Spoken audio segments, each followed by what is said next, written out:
Ya, Assalamualaikum warahmatullahi wabarakatuh.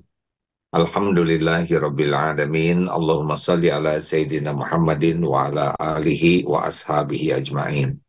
Alhamdulillah, terima kasih sahabatku sekalian di belakang sana airport, persiapan penerbangan menuju Sapporo, salah satu kota yang bersalju di Jepang ini. Mudah-mudahan nanti di sana kita bisa mendapatkan hikmah.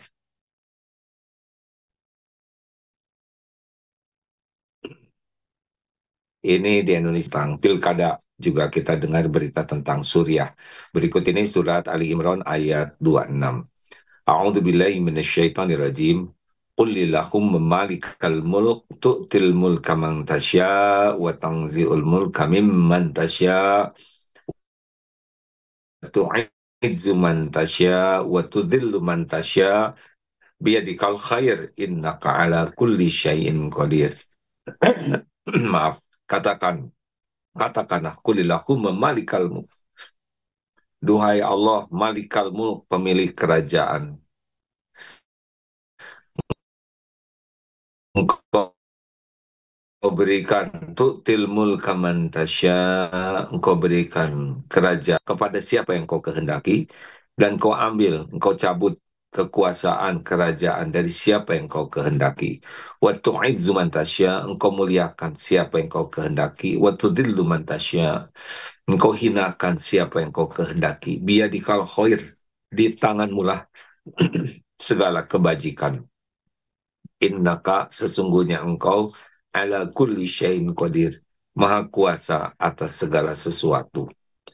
Jadi melihat adanya siapa yang jadi gubernur, siapa yang jadi pejabat skala apapun, termasuk RT, RW, ketua pramuka, penggalang, apapun OSIS, termasuk kepala negara, semua ini tidak ada yang lepas dari kekuasaan Allah, dari takdir Allah. Termasuk yang sekarang sedang heboh di dunia ini di Rusia, di Suriah. Bagaimana hanya dalam tempo sepekan sebuah pemerintahan yang sudah 50 tahun berkuasa jatuh. Berapa tahun tuh ya? 50 tahun ya. Mulai dari ayahnya dan tiba-tiba jatuh saja dalam sepekan. Semua ini tentu saja tidak boleh kita hanya sibuk dengan berita, tetapi kita harus mengambil hikmahnya yang besar. Kita harus melihat kekuasaan Allah yang menentukan segala sesuatu. Kalau Allah sudah menghendaki seseorang diangkat, jadi dia. Seseorang diturunkan, pasti turun. Seseorang dimuliakan, Allah akan mulia. Seseorang dihinakan, Allah akan hina. Jadi semua ini tidak ada yang lepas sama sekali dari kekuasaan Allah. Karena setiap manusianya juga ciptaan Allah. Tidak ada satupun manusia yang menciptakan diri sendiri. Setiap manusia diurus oleh Allah. Didetakkan jantungnya, diberikan oksigen. Semuanya tidak ada yang lepas dari kekuasaan Allah. Semuanya. Bukan hanya kita. Semua manusia. Semua makhluk. Semuanya makhluk. Ya, binatang, pohon, semua yang ada diurus oleh Allah. Kalau misalnya lewat pilkada, ya yang menggerakkan orang nyoblos juga Allah. Tidak ada satupun orang bergerak tanpa izin Allah. Ini penting. Jadi jabatan itu adalah dalam kekuasaan Allah. Diberikan kepada siapa yang dia kehendaki, dicabut. Dan semuanya bukan tanda kemuliaan, tapi sebagai ujian. Seperti yang berulang kali disampaikan, semua yang diberikan kekuasaan, kerajaan, pasti berakhir. Apakah berakhir karena pensiun, berakhir karena kudeta, berakhir karena habis masa jabatannya, sama itu. Dan yang kedua pasti berakhir hidupnya. Tidak bisa tidak, akan mati semuanya. Mau Raja Alexander the Great, mau apapun, panglima sekuat apapun berakhir dan pasti mati. hidupnya pasti berakhir dan pasti akan dituntut pertanggungjawaban di akhirat nanti. Itu pasti, tidak bisa tidak, ya. Oleh karena itu, kalau diberi jabatan jangan dulu syukuran. Harusnya benar-benar taubatan, minta ampun kepada Allah, minta tolong supaya diberikan bimbingan Allah dalam mengemban amanah ini. Gayanya sebentar saja ya. Kita sudah lihat di Indonesia juga. Beberapa dilulukan awalnya akhirnya dicaci maki, dibenci, ya begitulah dunia. Dan pasti berakhir.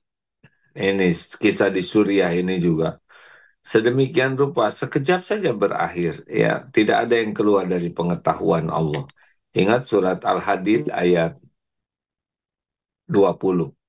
Ma asaba min musibatin fil ard wala fi anfusikum illa fi kitabim min qabli an nabra'aha inna dzalika 'ala Allah yasir.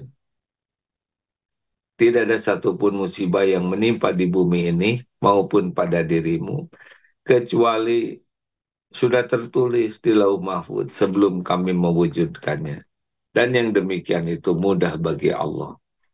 Likaila ta'sau ala ma fatakum wa la tafrahu bima atakum wallahu la yuhibbu kulla mukhtalin fakhur.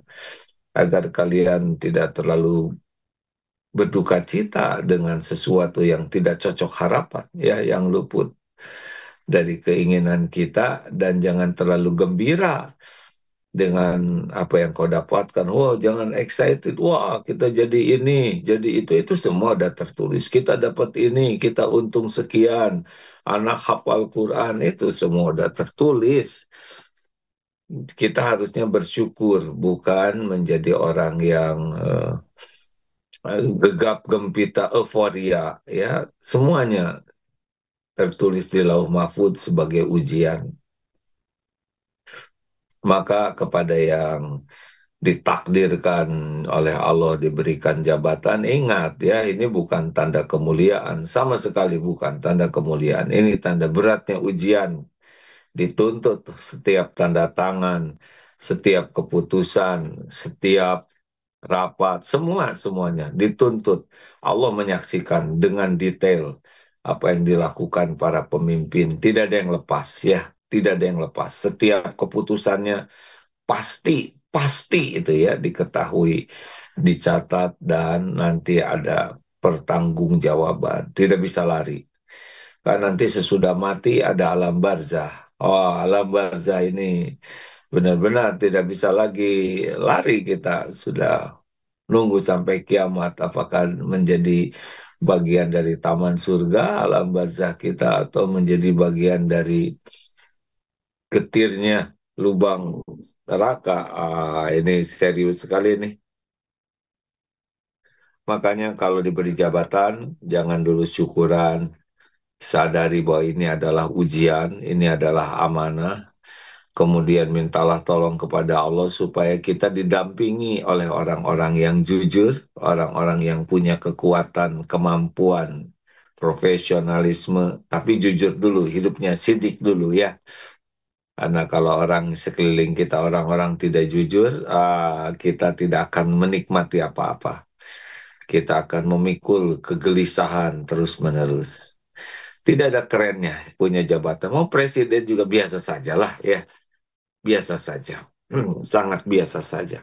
Yang mulia itu yang dimuliakan Allah. Inna akramakum indallahi atqakum. Sesungguhnya yang paling mulia di antaramu di sisi Allah adalah yang paling takwa. Kemudian setiap mengambil keputusan, sekuat tenaga istiqoroh dulu, supaya yang kita putuskan betul-betul yang terbaik menurut Allah. Jangan hanya mengandalkan musyawarah, karena musyawarah itu hanya baru sebagian. Harus istiqoroh juga. Musyawarah dengan ahlinya, istiqoroh kepada Allah, sehingga nanti keputusannya itu keputusan yang membawa kebaikan dunia akhirat. Lalu berusahalah sekuat tenaga untuk jadi tauladan, karena orang jatuh itu karena tidak cocok antara perkataan dan perbuatan. Nah, oleh karena itulah harus kuat ibadahnya jadi pemimpin itu. Harus kuat ibadahnya. Tahajud harus kuat. Luangkan waktu untuk selalu minta tolong kepada Allah. Sholat tepat waktu berjamaah. Karena tidak ada apa-apanya. Rapat-rapat itu tidak ada apa-apanya. Kalau tidak dibimbing oleh Allah, ya gitu saja. Ribet dengan ini, ribet itu. Makin banyak yang dikelola, makin ribet ya. Aduh, aduh, kebayang nih ngurus negara Indonesia. Kalau para pemimpinnya kurang iman, para anak buahnya kurang iman, wah sudah. Kalau orang udah pecinta dunia, hubbud dunia ra'su kulli khati'ah. Cinta dunia itu sumber segala kesalahan. Maka kalau ingin jadi pemimpin yang baik, selain jadi tauladan, zuhud. Zuhud itu tidak lengket ya, tidak kagum, tidak mengagung-agungkan duniawi ini dan tidak lengket dunia ini di hatinya. Jadi jangan merasa, wah dengan jabatan ini saya hebat, dengan jabatan, dengan kekayaan saya mulia. Enggak sama sekali enggak ya. Mulia itu kalau dengan casing ini jadi makin dekat dengan Allah, baru mulia. Kalau tidak ya begitu saja. Ya, ngaku-ngaku sebentar, lihat sejarah. Lihat perjalanan hidup manusia, ngaku-ngaku sebentar, tua, penyakitan, mati. Udah begitu saja. Begitu saja. Tidak ada keren-kerennya sama sekali, kecuali ya Nabi Sulaiman diberi kerajaan dan ketakwaan yang memuliakannya. Nabi Yusuf juga ya diberikan kekuasaan, Allah yang memberi kekuasaan, tapi ketakwaan yang membuat mulia. Abdurrahman bin Auf kaya raya, tapi kemuliaannya itu bukan karena kekayaannya, karena ketakwaannya. Nah, rekan-rekan sekalian nih, jangan risau, tenang saja. Begitupun yang sudah diberi jabatan, kita harus siap setiap waktu bisa diambil oleh Allah jabatan ini dengan berbagai cara. Dengan berbagai cara. Kalau Allah mau mengambil, nanti ada jalannya, ya. Seperti siapa Presiden Surya sekarang kalau udah waktunya jatuh jatuh, kalau waktunya turun turun, nanti ada waktunya dan tidak bisa ditahan, ya. Tidak ada kekuatan, tidak ada kehebatan, bala tentara, kekayaan yang bisa menahan takdir Allah, tidak ada. Kalau Allah mau kun fayakun. Innama amruhu idza arada syai'an ayyakula lahu kun fayakun. Pada waktunya Allah ambil, ambil. Nggak bisa ditahan, tidak bisa. Pada waktunya Allah menurunkan, turun. Ya, pada waktunya Allah menakdirkan mati, mati. Kita ini milik Allah sepenuhnya dalam kekuasaan Allah. Maka yang diberi jabatan jangan terlena, jangan numpuk-numpuk buat diri, buat keluarga, jangan. Jadikan ini ladang amal. Tegakkan keadilan, lakukan dengan jujur. Nah, di Indonesia ada beberapa nama yang populer karena jabatannya, tapi menyikapi jabatannya dengan kemuliaan. Kalau polisi sampai sekarang belum tertandingi nama baiknya Jenderal Hugeng. Oh, itu terkenal sekali ya. Panglima Sudirman itu tidak terkenal karena kekayaannya, tapi karena kepribadiannya. Jenderal M. Yusuf dulu, ingat Panglima, wah itu terkenal karena akhlaknya, kesolehannya. Ya, tapi kalau yang pecinta dunia ya kita juga sudah banyak kita dengar ya pejabat-pejabat yang oleh Allah dihinakan karena memang duniawi yang menjadi tujuannya. Ribet saja dengan dunia, nafsu, syahwat. Intinya kan jatuhnya itu karena dua hal. Satu, lemah pemahaman agamanya, jadi tidak paham agama sehingga imannya lemah.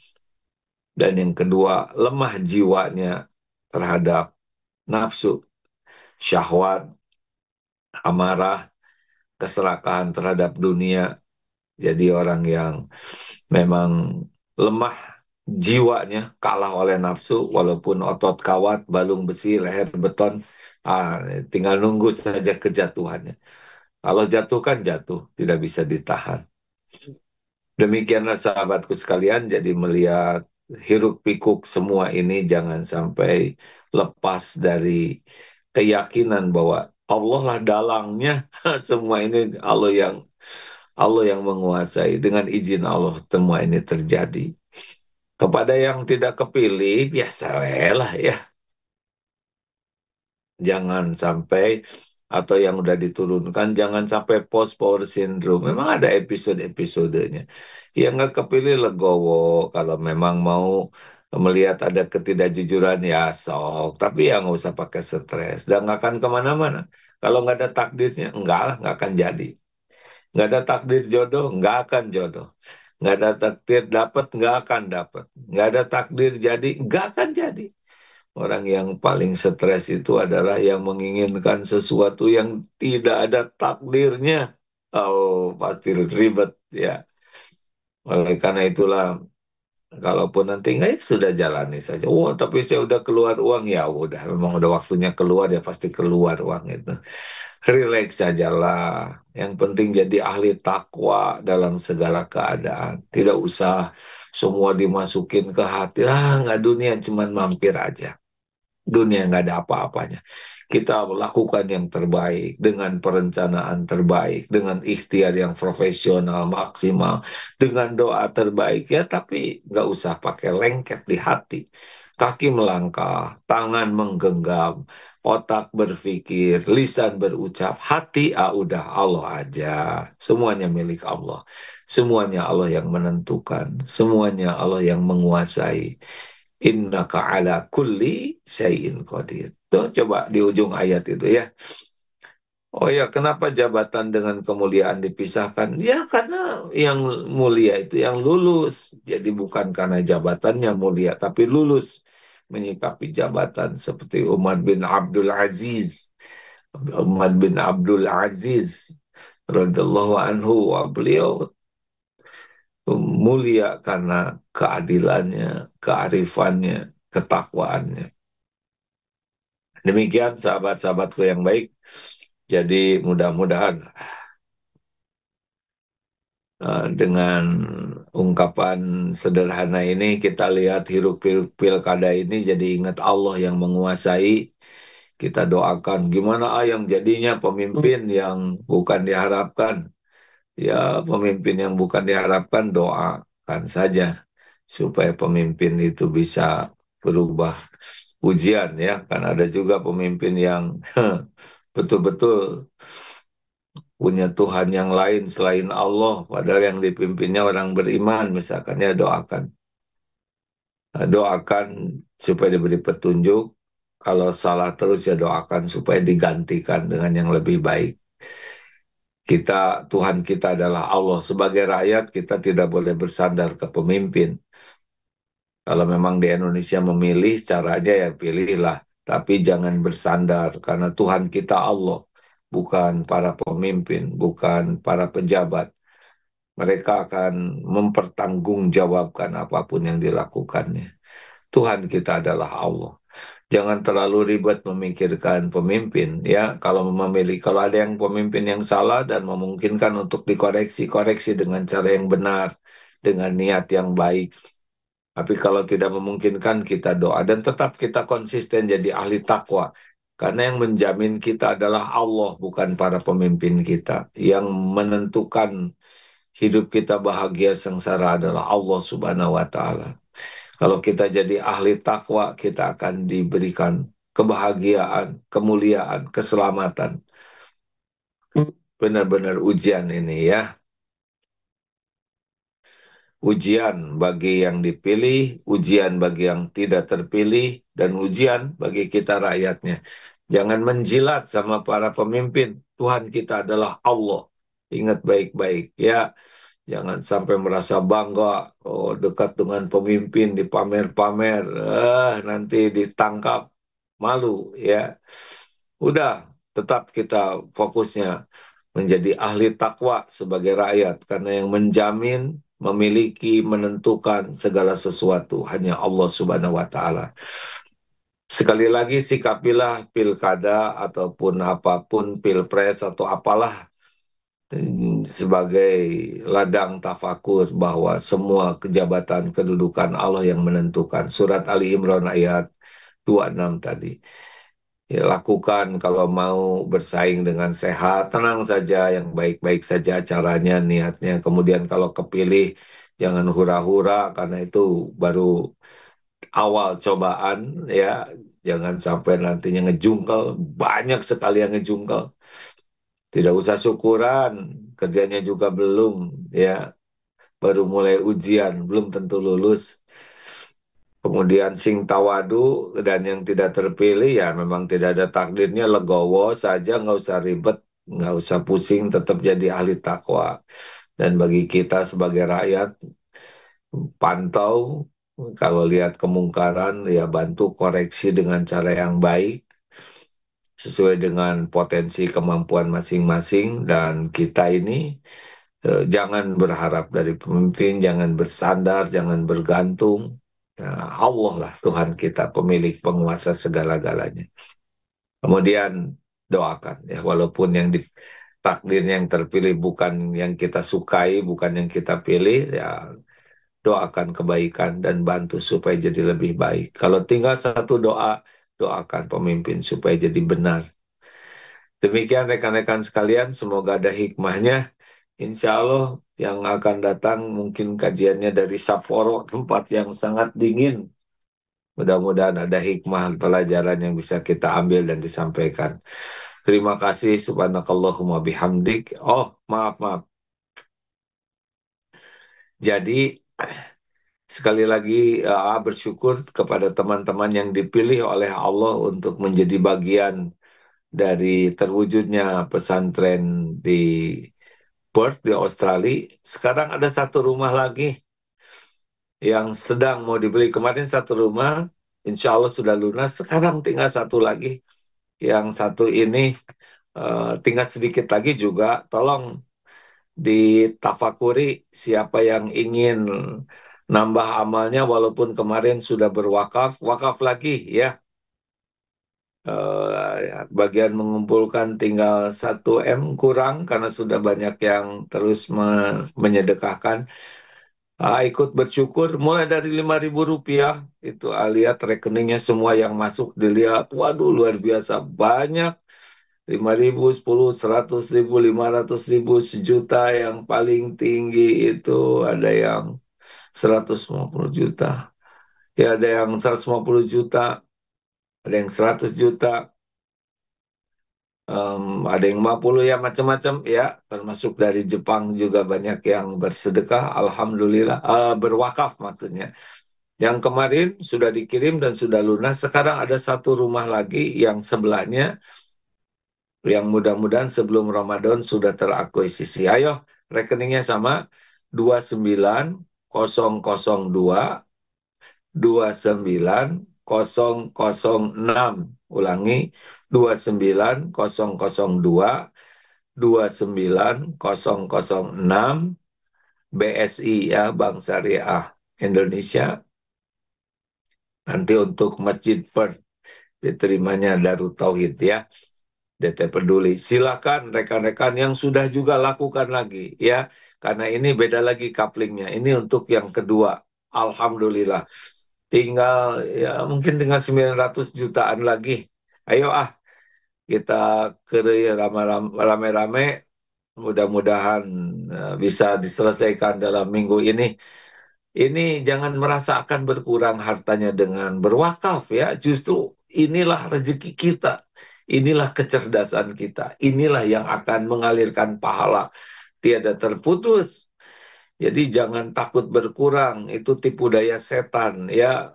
Yang selalu menakut-nakuti dengan kefakiran dan wayak murukum, dan menyuruh kalian berbuat fahsya, kejahatan, yaitu kikir. Sedang Allah menjanjikan yaidukum magfiratan minhu, ampunan darinya, wafadla, dan karunia. Ayo, sekarang aja lakukan ya. Siapa yang mendengar ini, buka HP-nya, jangan ragu-ragu, jebet-jebet.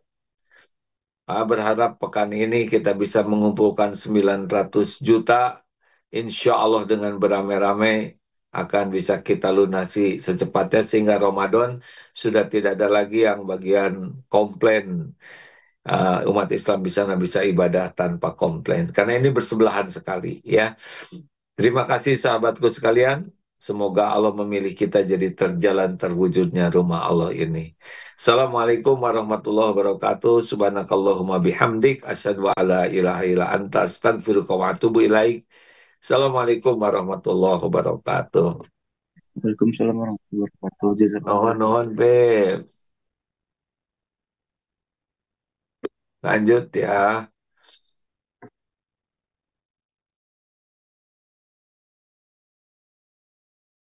Bismillahirrahmanirrahim.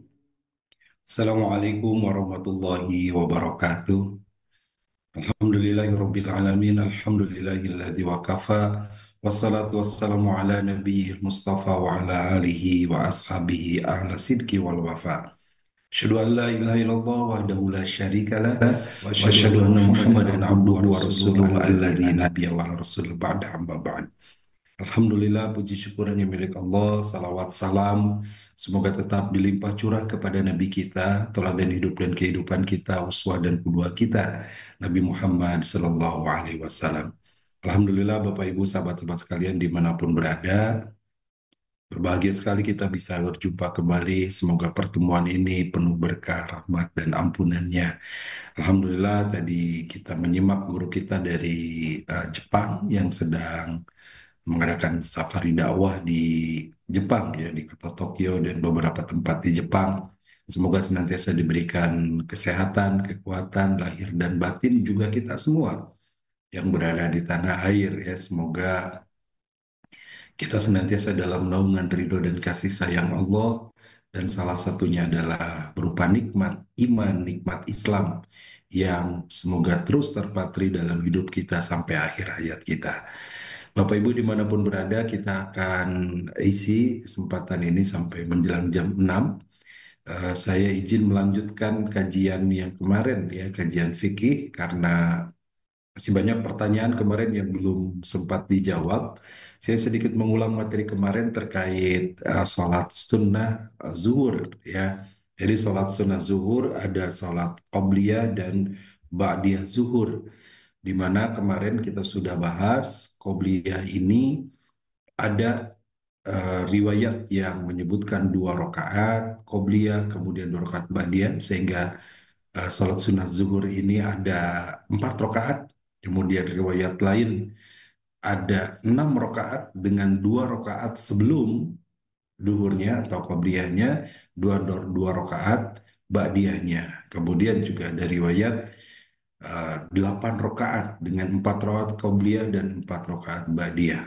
Namun yang paling sering Rasul lakukan berdasarkan beberapa riwayat adalah Rasul melakukan 6 rakaat dengan qobliyah 4 rakaat, 2 rakaat, 2 rakaat, setiap 2 rakaat salam, kemudian 2 rakaatnya ba'diyahnya.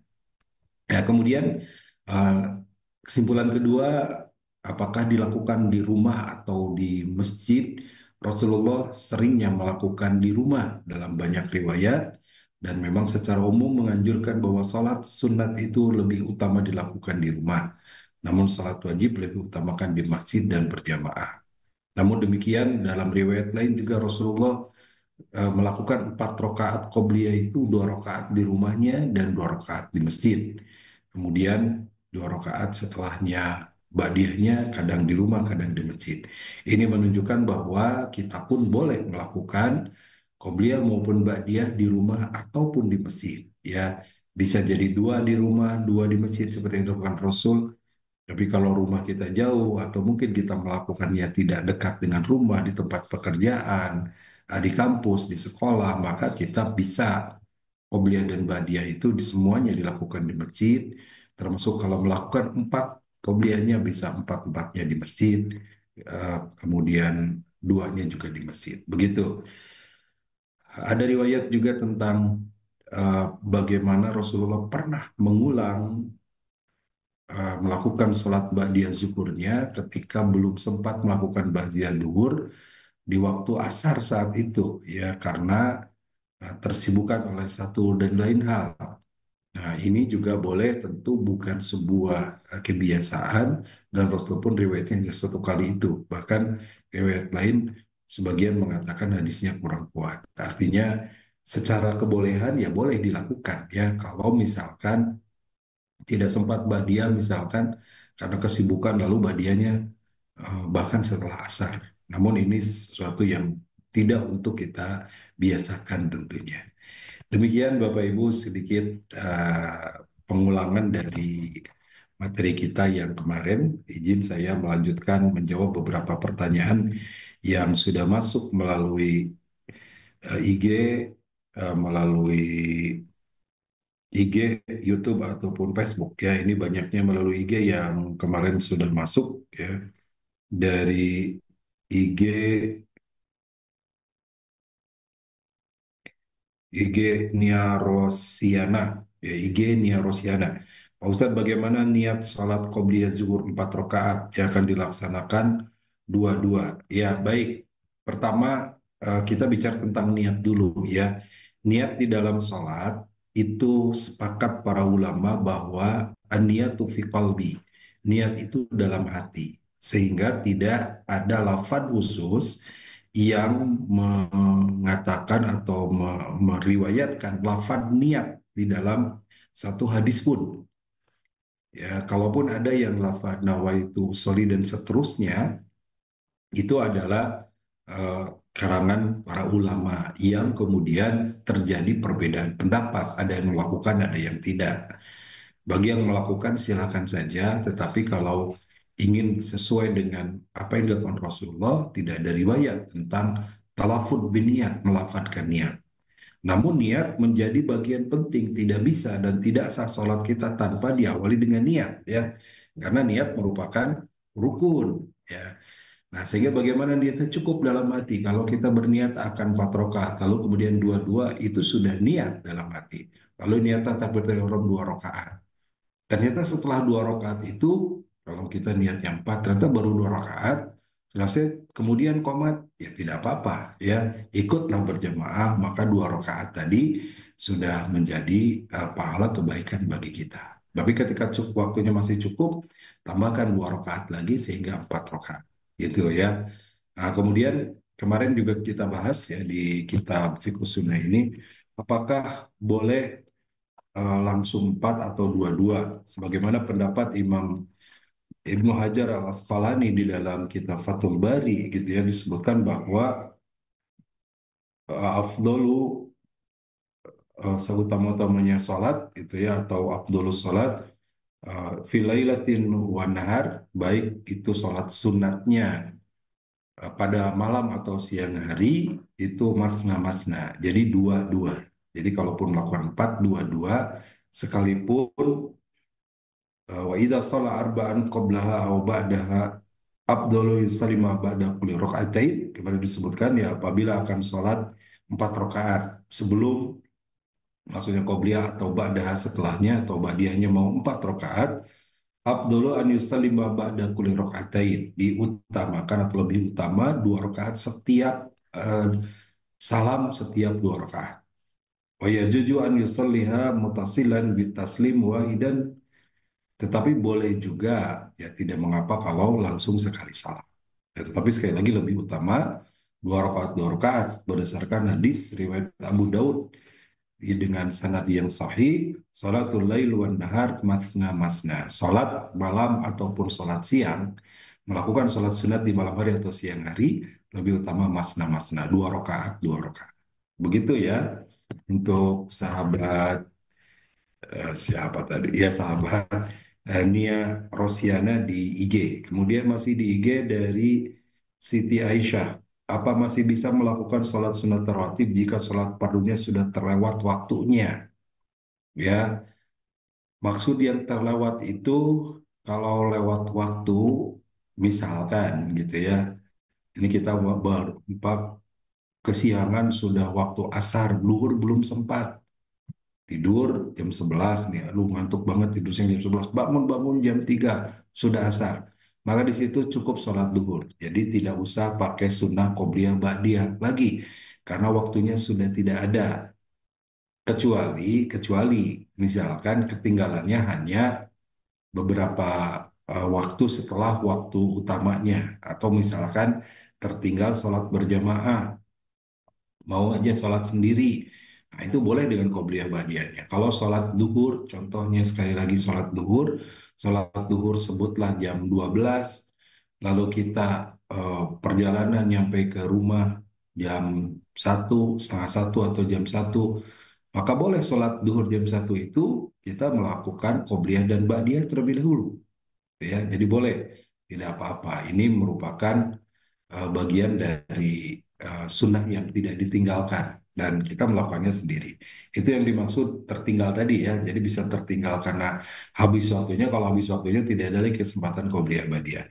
Tapi jika masih memungkinkan waktunya, sekalipun tertinggal di waktu utama, karena lebih utama kan sholat itu fi awalin waktu, ya, di awal waktu.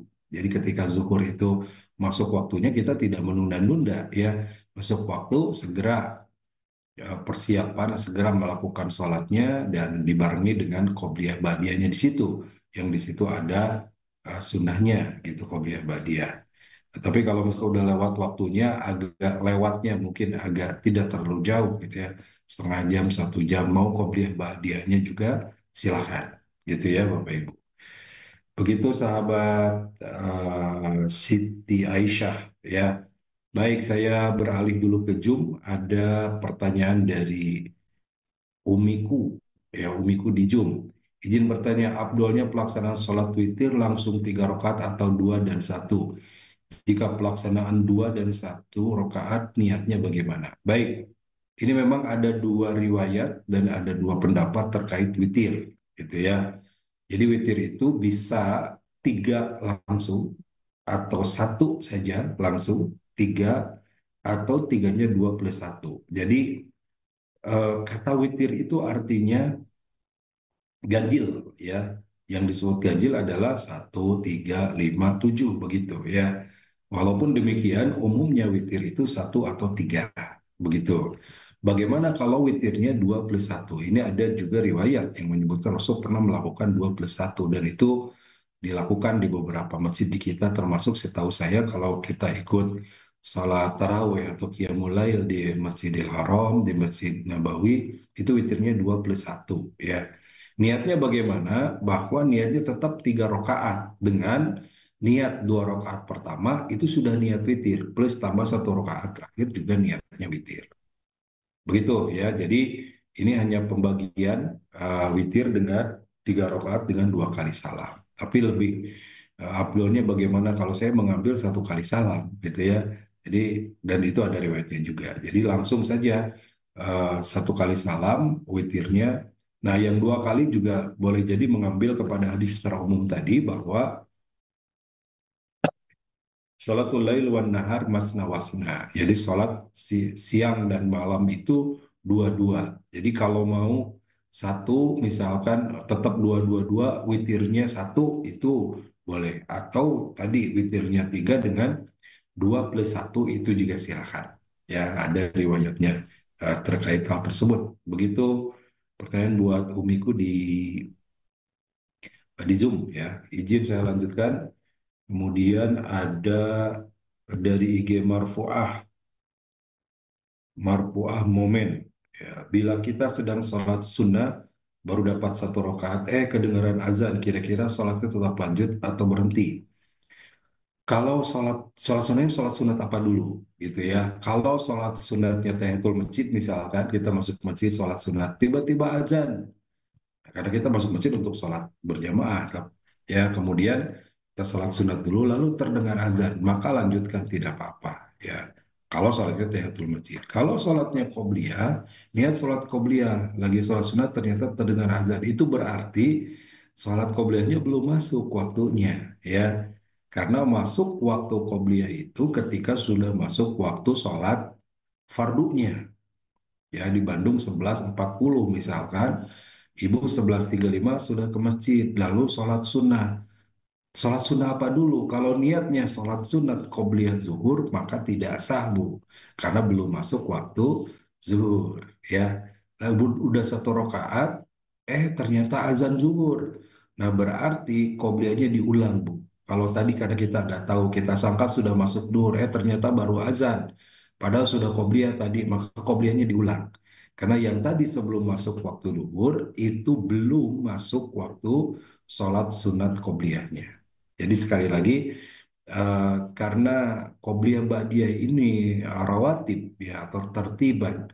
Rawatib tertib itu artinya sangat terkait dengan sholat fardu. Ya, ada keterkaitan, ada hubungan dengan sholat fardu. Dan sholat fardu di situ tentu harus sudah masuk kepada waktunya. Inna sholata kanan alal mu'minina kitabam mauquta. Di dalam Al-Quran Allah berfirman demikian ya. Sesungguhnya sholat itu kitabam mauquta, ditentukan waktunya alal mukminin bagi orang-orang beriman. Tidak bisa kita mendahului sebelum waktunya tiba. Ya karena buru-buru mau sapar gitu ya, tanggung 5 menit lagi nggak apa-apa, sholat aja duluan. Walaupun 5 menit, walaupun 2 menit, 1 menit, kalau belum masuk waktunya, kita tidak boleh mendahului ya. Sehingga kalau sudah masuk waktunya baru boleh. Nah begitu Bu ya, Ibu Marfu'ah, momen yang ada di IG. Lanjut masih di IG dari Rita Mua. Rita Mua. Ya, Assalamualaikum Pak Ustadz. Apa hukumnya jika maghrib sunnah 4 rakaat dan isya 4 rakaat? Ya, kita akan bahas sebenarnya tentang sholat maghrib hari Senin yang akan datang ya. Mohon maaf mungkin nanti kita akan detilkan. Tapi kalau disebutnya 4 rakaat qobliyah dan ba'diyah, maka boleh Bu, tidak apa-apa ya. Karena yang muakadnya adalah ba'diyahnya, jadi muakadnya adalah ba'da maghrib atau ba'da isya, itu termasuk muakad. Ya, hadisnya kemarin juga kita bahas disebutkan oleh Rasulullah SAW. Sebagaimana hadis riwayat Imam Bukhari diantaranya, hafidtu dari Ibnu Umar, dari Ibnu Umar beliau mengatakan hafidtu minan Nabi Sallallahu Alaihi Wasallam asyra rakaat. Ya, ketika Ibnu Umar menyebutkan, aku ingat dari Rasulullah, sholat sunat itu ada 10 rakaat. 10 rakaat itu mana saja? Beliau merinci, rakaataini qabla dhuhri, 2 rakaat sebelum zuhur, wa rakaataini ba'daha, dan 2 rakaat setelah zuhur, setelahnya maksudnya setelah zuhur, wa rakaataini ba'dal maghrib fi baitihi. Dan Rasulullah melakukan 2 rakaat setelah maghrib, dan disebutkan di sini di rumahnya gitu. Wa raka'ataini ba'dal isya, dan juga Rasulullah melakukan 2 rakaat setelah isya. Wa raka'ataini qabla subhi, dan 2 rakaat sebelum subuh. Jadi 10 ya. Ini yang mengambil duhurnya 2. Kalau duhurnya 4 berarti menjadi 12. Ini yang 10 sampai 12 ini masuk kepada kategori sholat sunat yang muakkadah ya. Di sini disebutkan tadi rakaataini ba'dal maghrib, kemudian rakaataini ba'dal isya. 2 rakaat setelah maghrib, 2 rakaat setelah isya. Ini termasuk yang muakkadah. Sekali lagi muakkadah arti yang sangat dianjurkan, sangat ditekankan, tidak pernah ditinggalkan oleh Rasulullah ketika beliau tidak melakukan safar atau perjalanan. Nah, kalau pertanyaannya, bagaimana kalau mau 4? Berarti 4 itu kan dua-dua. Nah, untuk qobla maghrib atau qobla isya 2 tersebut boleh, tapi masuk kepada ghair muakkadah. Apa ini maksud ghair muakkadah? Sesuatu yang tidak dikuatkan, artinya boleh dilakukan, namun Rasulullah kadang melakukan, kadang tidak. Bagi yang akan melakukan, Rasulullah tidak melarang dan mempersilahkan. Ya masyi'tum, masyi'tum artinya silakan, terserah kalian. Jadi kalau fa insya'a falyamal, bagi yang mau maka silakan. Yang tidak, tidak apa-apa. Begitu ya. Tidak seperti ba'diyah yang sangat ditekankan, qobliyahnya menjadi pilihan saja. Begitu Ibu apa Rita ya, Rita Mua juga di IG. Baik, kita lanjutkan dari Tarmini Sandiwirya. Mohon izin bertanya Pak Ustadz. Apabila sedang musafir, sholatnya di jamaah qashar, apakah masih berlaku sholat sunat qobliyah dan ba'diyah? Ya, jadi terkait dengan ya sholat sunat ini, bagi yang safar itu dapat rukhsah. Rukhsah itu artinya keringanan, ya. Yang 2 saja jadi, yang 4 saja jadi 2, ya. Kemudian yang empat empat itu jadi 2-2, sehingga tidak melakukan juga kalau duhurnya dilakukan di waktu asar, maka atau asar di waktu duhur, maka asarnya tidak usah sholat lagi. Itu sebuah keringanan, maka yang sunnahnya pun tidak dilakukan. Namun demikian, bagi yang istiqomah melakukan qobliyah ba'diyah ketika tidak safar, tetap dapat pahala dari qobliyah ba'diyah tersebut. Ya, jadi itulah salah satu keuntungan Bapak Ibu kalau kita menjadi orang yang senantiasa istiqomah. Dengan istiqomah itu, kita tidak melakukan pun, ya tidak melaksanakan pun sholat qobliyah ba'diyah, tetap dapat pahalanya. Ini tidak berlaku bagi yang qobliyah ba'diyahnya juga jarang atau bahkan hampir tidak pernah. Tiba-tiba safar jamaah qashar dapat pahala, enggak ya.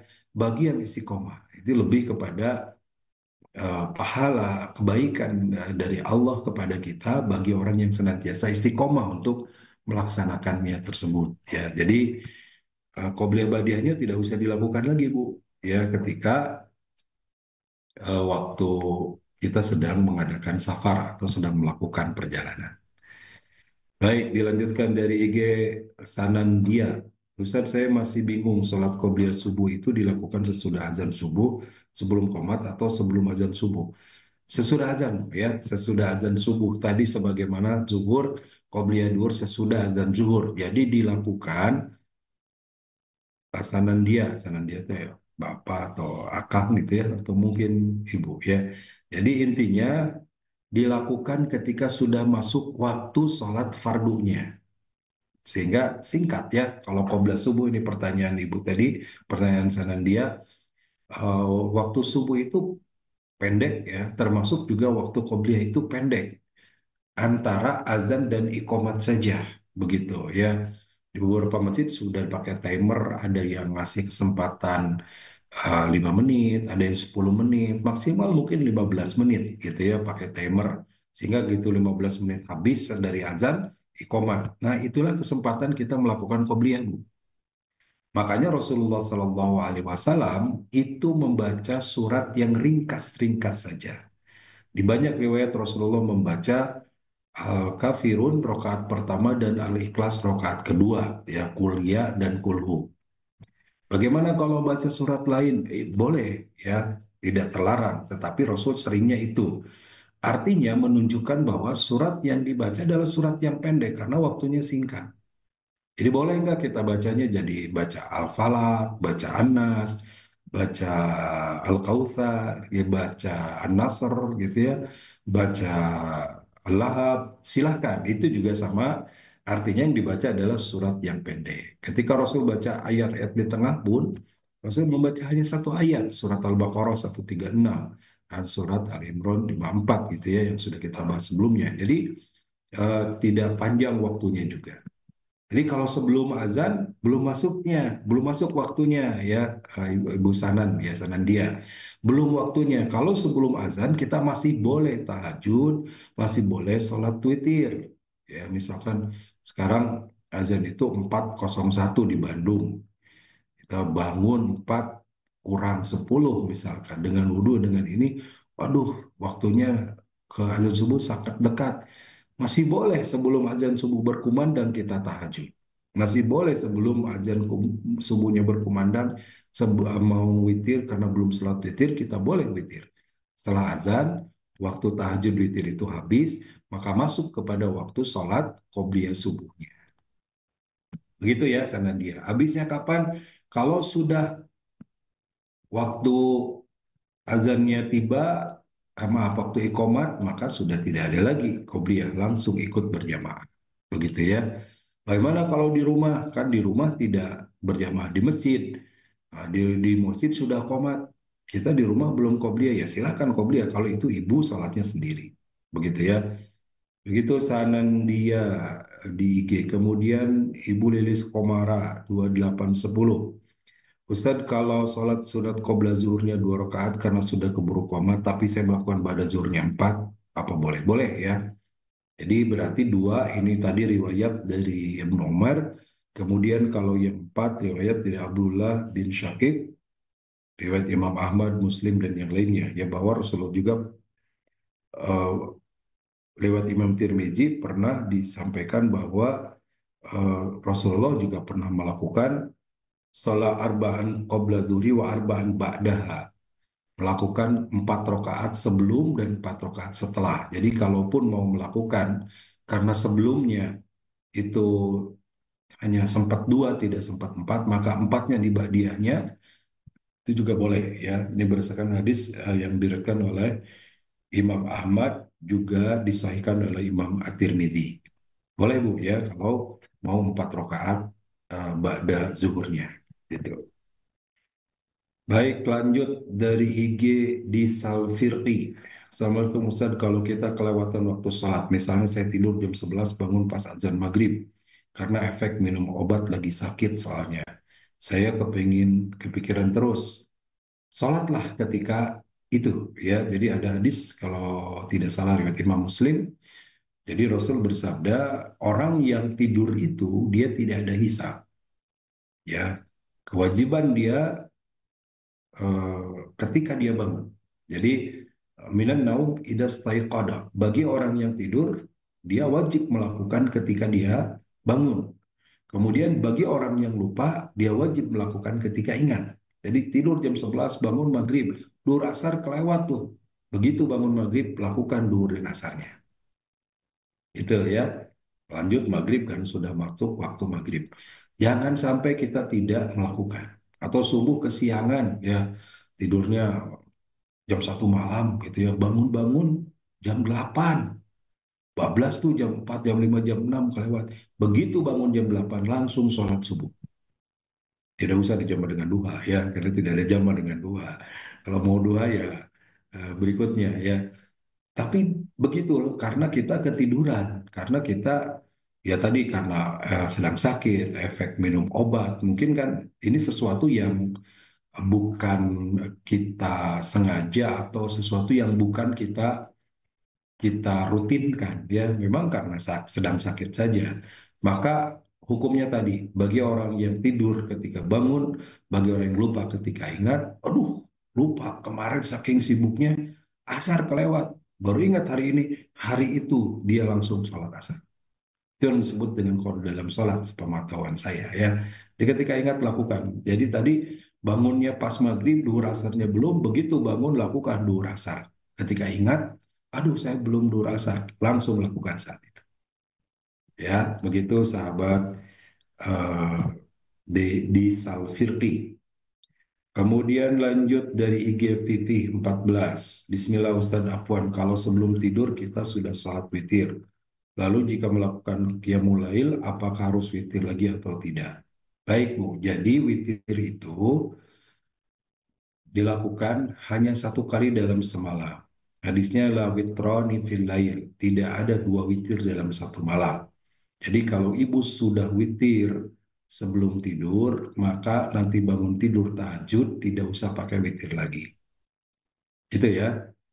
Atau sebaliknya, langsung tidur, nanti bangun tahajud, maka penutupnya witir. Atau mungkin saja qiyamul lail dulu sebelum tidur. Mungkin dapat 2 rakaat atau 4 rakaat lalu tidur. Bangun-bangun sudah menjelang subuh, begitu bangun langsung witir. Intinya tidak ada 2 witir dalam 1 malam. Witirnya boleh diawalkan sebelum tidur, boleh diakhirkan setelah tahajud, tapi tidak ada 2 witir dalam 1 malam. Ya, begitu. Kalau mau witir lagi, ya besok lagi. Malamnya sudah berbeda. Gitu. Dari begitu, sahabat Pipih di IG. Kita beralih ke YouTube dari Ibu Nuraida di Banten, Cina. Assalamualaikum Pak Ustadz. Ya, boleh bertanya terkait sholat qobliyah sebelum sholat Jumat dan ba'diyah setelah sholat Jumat? Boleh tidak? Karena di sini masjid hanya dibuka pas sholat Jumat. Baik, qobliyah Jumat itu tidak ada riwayatnya ya, arti sepengetahuan saya.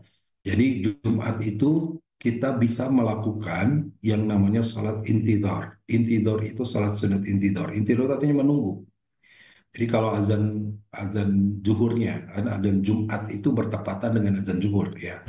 Kalau waktu azan zuhur atau azan Jumatnya misalkan 11.40, contohkan saya contohkan di Bandung, kita datang dari jam 11, ada 40 menit kita bisa sholat sunat mengulang-ulang 2 rakaat, duduk, berdiri 2 rakaat lagi, duduk, berdiri lagi, untuk menunggu waktu azan tiba. Nah, waktu menunggu ini disebut dengan intidar, gitu ya, menunggu. Ketika sudah waktu azannya tiba, maka diawalilah dengan khatib naik mimbar. Lalu kemudian azan dan tidak ada sholat sunat lagi. Di situ menunggu atau makmum menyimak khutbah sampai selesai. Lalu dilanjutkan sholat Jumat. Nah, ba'da Jumatnya boleh, ya. Ba'da Jumatnya ada, bahkan dalam banyak riwayat Rasulullah lebih sering melakukan 4 rakaat ba'diyah Jumat itu daripada 2, gitu ya. Jadi yang 4 itu juga banyak Rasul lakukan pada saat ba'da sholat Jumat, yaitu 4 rakaat. Bisa dua-dua tadi, bisa dua di rumah, dua di masjid, dua di rumah, atau 4 rakaatnya langsung di masjid. Bisa dua-dua, 4 rakaat langsung di masjid, atau langsung 4 rakaat sekali salam, itu juga boleh. Ya, tadi ada beberapa riwayat. Jadi begitu Ibu Nuraida di Banten, Cina, ya, di Banten dan di Cina, ini 2 tempat, ya. Jadi keduanya bisa apa bisa dilakukan ketika bisa qobliyahnya tidak, badiahnya bisa 2 atau 4, begitu. Dari IG Ibu Leli Purnawati, jika witir langsung 3, apakah pakai tahiyat awal di rakaat kedua atau langsung tahiyat akhir? Baik, dalam sholat sunat itu yang 3 atau 4 rakaat itu tanpa tahiyat awal. Ya, ada tahiyat awal itu khusus di sholat fardu. Di sholat fardu yang 3 atau 4 rakaat ada tahiyat awal di rakaat keduanya. Tetapi untuk sholat sunat, misalkan witir 4-4-3 atau tahajudnya juga 4-4-3, maka yang empatnya tidak pakai tahiyat awal, witirnya 3 tidak tahiyat awal. Kalau witirnya mau pakai tahiyat awal, maka 2-1 tadi, ya. Jadi si tahiyat akhirnya itu dianggap tahiyat awal, gitu ya. Jadi 2 rakaat, salam, berdiri lagi, tambah 2 rakaat, tambah 1 rakaat lagi salam. Begitu ya, Ibu Leli. Jadi kalau 3 langsung, maka tidak ada tahiyat awal. Langsung berdiri, dan rakaat ketiga tahiyat akhir. Baik, saya beralih dulu ke Zoom, ya. Ini ada yang chat di Zoom dari Ibu Wiwi.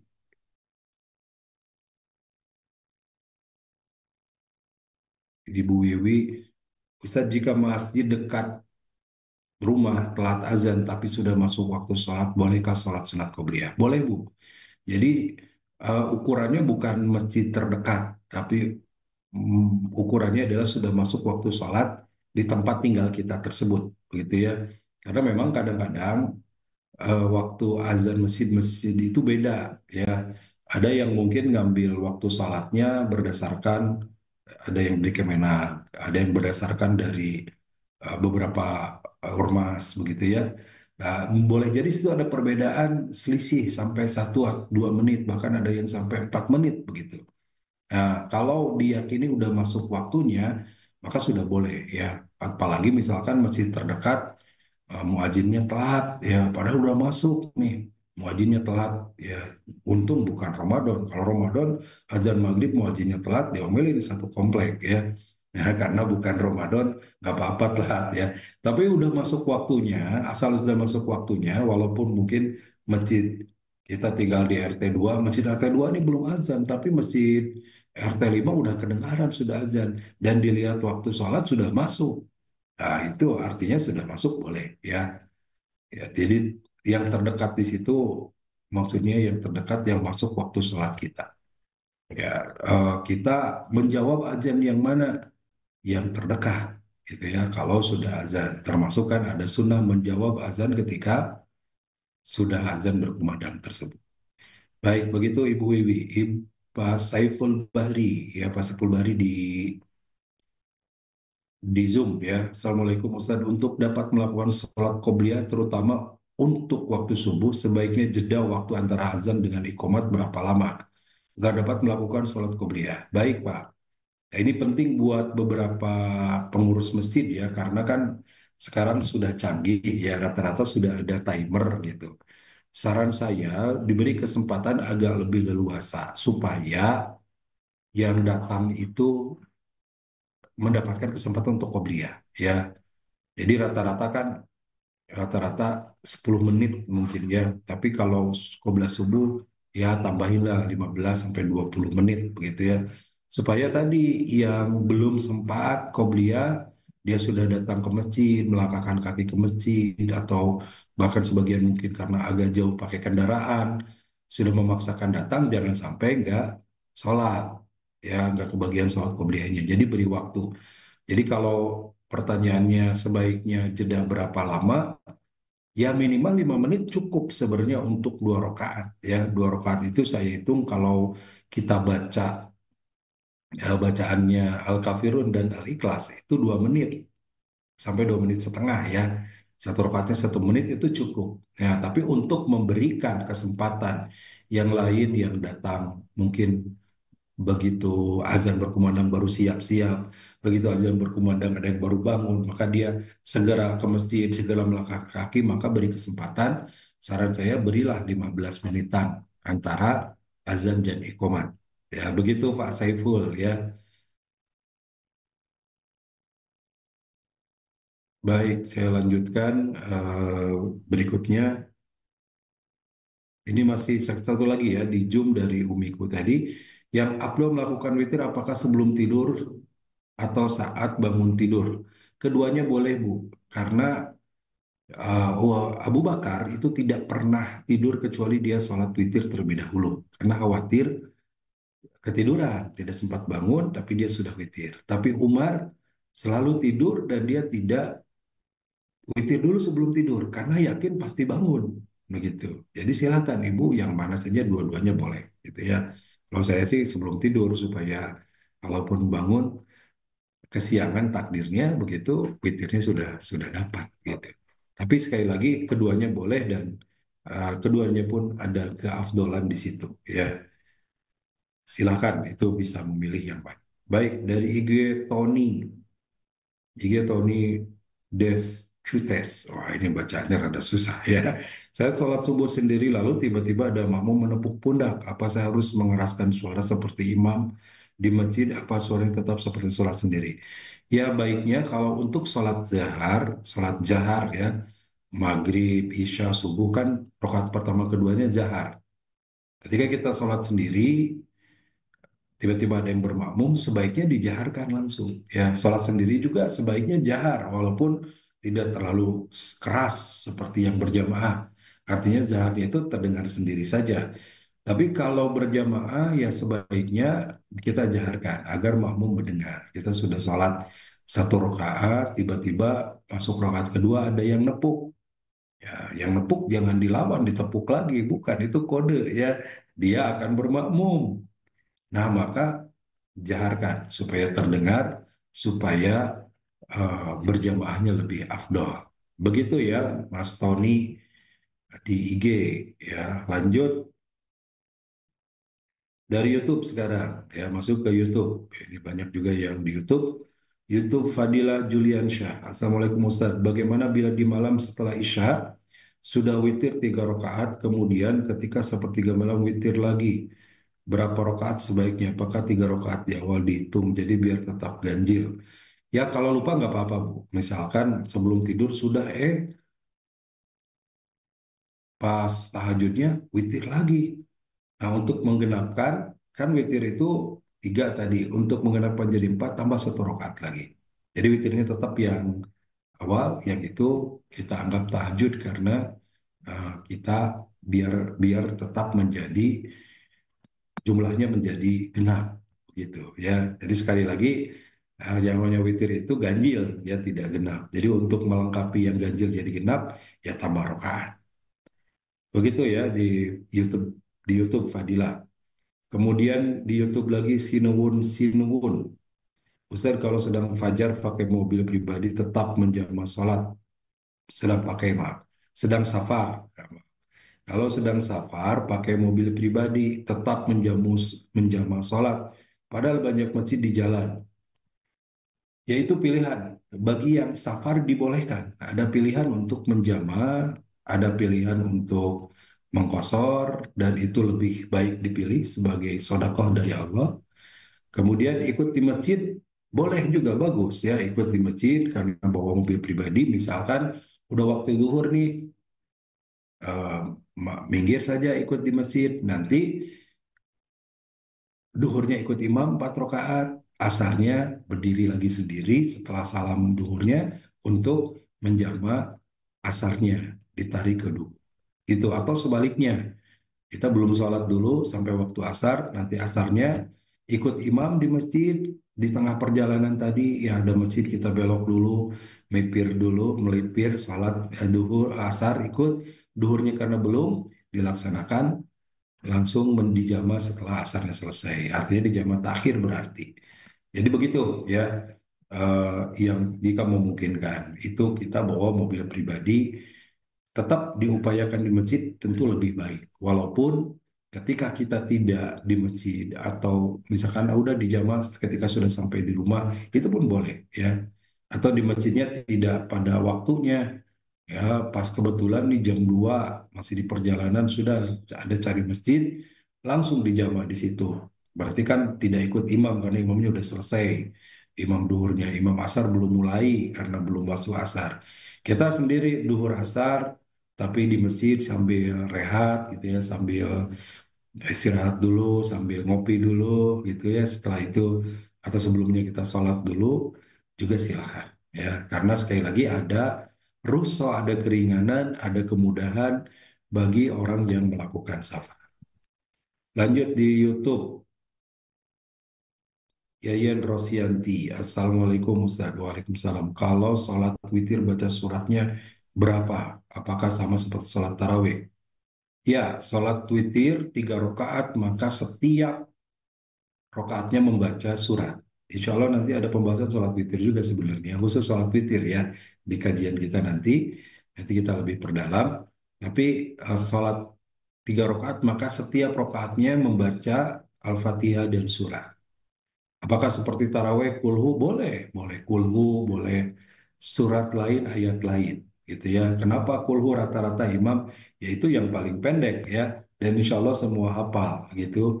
Dianjurkan baca kulhu. Sampai kata Rasulullah, ketika ada sahabat yang membaca kulhu dalam sholatnya, di sholat qobla subuhnya, gitu ya kan, Rasul mengatakan, wa'arifu wa'arifullah. Dia orang yang mengenal Allah, dia seorang hamba yang kenal kepada Tuhannya. Begitu ya.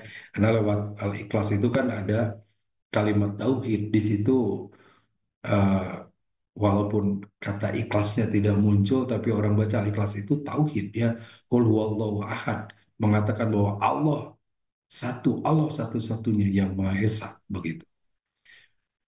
Baik, di YouTube lagi Dewi Carolina. Ustaz, kalau sholat tabat atau hajat terpotong azan subuh masih boleh lanjut tidak? Kalau belum selesai, sudah apa rokaat kedua selesaikan. Tapi kalau baru takbiratul ihram, tapi kalau sebelum waktunya boleh ya, kecuali sholat berjamaah maksudnya. Jadi kalau misalkan belum waktunya, kepotong ya selesaikan saja, nggak apa-apa. Sholat witir masih 2 rakaat, lagi baru 1 rakaat dari 3 rakaat, lanjutkan.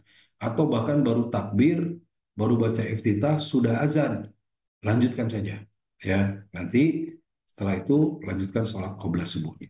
Begitu ya Dewi Carolina di YouTube. Kemudian IG kami Karmis. Karmi, Pak Ustadz maaf mau tanya, kalau sholat qobliyah hadiahnya 2/2 boleh kan? Maksudnya rokaatnya ya. Sholat qobliyah 2 rakaat, iya qobliyah 2 rakaat, 2 rakaat, ya qobliyah itu 2 rakaat. Jadi kalau misalkan mau qobliyah duhur tadi boleh dua-dua, gitu ya. Atau misalkan qobliyah qobliyah subuh karena dua rakaatnya tahiyatul masjid, lalu berdiri lagi 2 rakaatnya qobliyah. Itu kan dua-dua tetap ya, dengan niat yang berbeda. Satu niat tahiyatul masjid, satu niat qobliyah. Bagaimana kalau mau qobliyah duhurnya 4, dua-dua juga.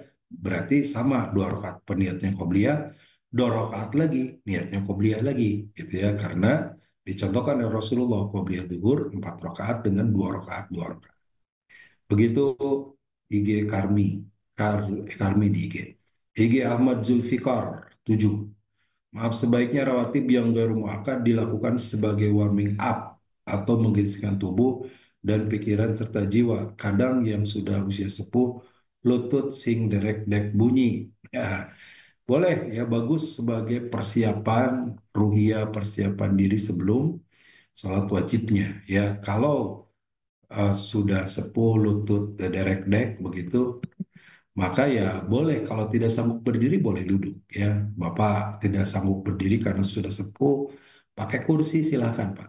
Sekarang banyak kursi lipat yang bulat, yang kecil gitu ya. Sehingga praktis bisa dibawa, praktis bisa dilipat, praktis bisa disimpan. Dan ketika sholat tinggal diduduki saja, maka itu juga boleh kalau tidak kuat berdiri. Tapi kalau kuat berdiri, sholat wajib lebih utama berdiri. Sholat sunat tidak kuat berdiri boleh sambil duduk.